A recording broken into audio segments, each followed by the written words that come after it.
بسم الله الرحمن الرحيم اللهم صل على محمد عبدك ورسولك على المؤمنين والمؤمنات والمسلمين والمسلمات يا رب صل وسلم دائما ابدا على حبيبك خير خلق كلهم هو الحبيب الذي ترجو الشفاعة لكل حول من الأحوال مقتحمين. اللهم صل على محمد صلاة تنجينا بها من جميع الأحوال والآفات وتقضي لنا بها جميع الحاجات وتطهرنا بها من جميع السيئات وترفعنا بها عندك أعلى درجات وتبلغنا بها أقصى الغايات من جميع الخيرات في الحياة بعد الممات إنك على كل شيء قدير. يا رب صل وسلم دائما أبدا على حبيبك خير خلق كلهم. ربنا أفرغ علينا صبرا وثبت أقدامنا وانصرنا على القوم الكافرين. اللهم اجعلني صبورا واجعلني شكورا واجعلني في عيني صغيرا وفي أعين الناس كبيرا. صبر و شکر سے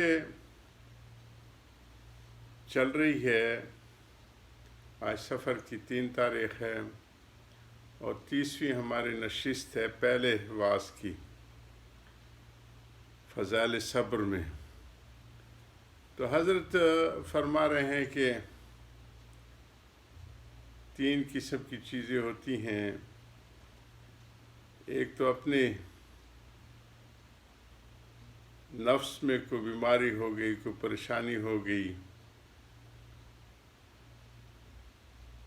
اس میں ثابت قدمی سے جمنا اور دل و دماغ کو اعتراض سے فارغ رکھنا، یہ ایک قسم ہے. دوسری ہے کہ آفاق میں، زمین و آسمان کے نظام میں کوئی واقعہ پیش آ جائے، جیسے زلزلہ ہے، بارشوں کی کمی ہے، یا بارشوں میں زیادتی ہے اور یا لباری ہے اور اس قسم کی چیزیں، طوفان ہیں. تو ان ساری چیزوں کا تعلق صبر سے ہے. ان صبرتم نلتم، جب صبر کرو گے بامراد ہوگے اور مقصد کو پالو گے. ما صبرتم فشلتم، اگر صبر نہیں کرو گے تو ناکام ہو جاؤ گے. وَأَمْرُ اللَّهِ نافذ، اللہ سبحانہ کا حکم جو ہے، امر ہے، جو قضاء قدر میں لکھ دیا گیا ہے، وہ تو ہر حال میں نافذ ہوگا. دنیا میں جو انسان پریشان ہوتے ہیں وہ ایک ہی وجہ سے ہوتے ہیں سارے، اور وہ وجہ ہے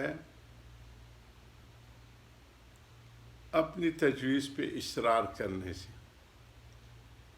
کہ ہم لوگوں نے ایک تعین کر رکھا ہوتا ہے کہ میری رہائش ایسے ہوگی، میرے خوراک ایسے ہوگی، میرا لباس ایسے ہوگا، میرے اہل و عیال ایسے ہوں گے. یہ تجویز کی ہوئی ہوتی ہے اپنے ذہن میں، اور اس کی کوشش بھی کرتا ہے آدمی. کوشش کا تو مکلف ہے، لیکن فیصلہ ہوتا ہے امر اللہ نافذ. اللہ سبحانہ تعالیٰ کا جو فیصلہ ہوتا ہے وہ قضاء قدر کے حساب سے ہوتا ہے. ہر ایک کی لکھ دی گئی ہے، قلم خشک ہو گئے ہیں. تو ما صبرتم فشلتم، جب صبر نہیں کرو گے تو ناکام ہو جائے گے. اور امر اللہ نافذ، اللہ کے امر نے تو ہر حال میں نافذ ہونا ہے. یہ جو ہمارے بعض ناسمجھ دوست تعزیت کے موقع پہ کہتے ہیں اور لکھتے ہیں کہ بے موقع موت، یہی بہت بڑی غلطی کرتے ہیں کہ یہی موقع تھا اللہ کی علم میں کہ اس نے اس وقت مرنا، اس جگہ مرنا ہے۔ موت اور رزق بندے کا تعاقب کرتے رہتے ہیں، جتنے اس نے نوالے لینے ہیں، دانے کھانے ہیں، وہ جب تک پورا نہیں ہوتا اس کی روح قبض نہیں ہوتی۔ تو یہ دونوں چیزیں انسان کے تعاقب میں رہتے ہیں۔ تو اس لیے رضا بالقضاء جو ہے یہ بہت بڑی دولت ہے، اور ایمان کے تکمیلی درجات ہیں جی کہ دل و دماغ سے اعتراض اور چون چرا ختم ہو جائے۔ ایک تو ہے طبی تکلیف، کانٹا لگ جائے تو ہر ایک کو تکلیف ہوتی ہے، چاہے ولی ہو چاہے عام مسلمان ہو۔ تو طبی تکلیف اور اس کا اظہار منع نہیں ہے۔ عقلی اعتراضات اور وہ اس سے بچنے کی یہ فرمائی جا رہی ہے، اور اسی کو حقیقی صبر کہا جاتے ہیں۔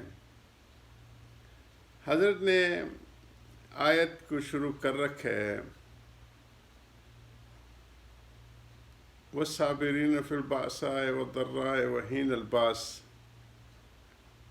اس میں باس بیماری کو حضرت فرما رہے ہیں،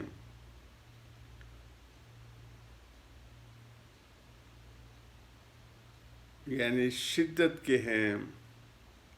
اور اب رہی یہ بات کہ کون سی شدت مراد ہے، فقر و فاقہ کی یا مرض کی؟ درہ کی تفسیر اگر مرض سے کی جائے جیسے کہ مشہور ہے تو باسا سے مراد فقر و فاقہ ہوگا، لیکن یہ تفسیر میرے نزدیک مرجوح ہے کہ اس پہ نظر کی جا سکتی ہے۔ میں کہتا ہوں کہ درہ سے معنی تو فقر و فاقہ ہے، اور باسا کا مدلول مرض ہے کہ اس کی جو دلیلیں ملتی ہیں یا جو اس کی وہ ملتے ہیں وہ بیماریوں کی شدت پہ۔ وجہ اس کی یہ ہے کہ اللہ تعالیٰ نے عباد المتقین کی فضیلت میں دوسرے مقام پر فرمایا ہے ينفقون فی السراء والضراء، یعنی وہ لوگ خرچ کرتے ہیں خوشی اور ناخوشی میں۔ اب اس مقام پر دیکھنا چاہیے کہ خوشی اور ناخوشی سے کیا مراد ہے، اور وہ کون سی ناخوشی ہے جو خرچ کرنے کی ہمت کو گھٹا دیتی ہے۔ سو ظاہر ہے کہ وہ ناداری اور فقر و فاقہ ہی ہے، نہ کہ مرض۔ اس لیے کہ مرض کی حالت میں خرچ کرنے کی ہمت گھٹتی نہیں، بلکہ خرچ کرنا بہت آسان ہے، دو وجہ سے۔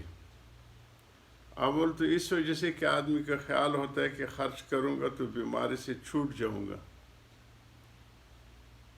دوسرا یہ کہ بیماری کی حالت مایوسی کی ہوتی ہے، مال سے تعلق کم ہو جاتا ہے،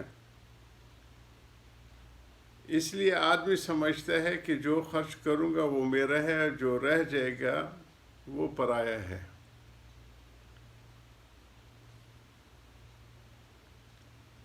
جو رہ جائے گا پیچھے وہ پرایا ہے۔ بس سرہ و درہ سے مراد تندرستی اور بیماری کی خوشی اور ناخوشی مراد نہیں، بلکہ سرہ سے مراد فراخی اور ذرہ سے مراد تنگ دستی، فقر و فاقہ ہے۔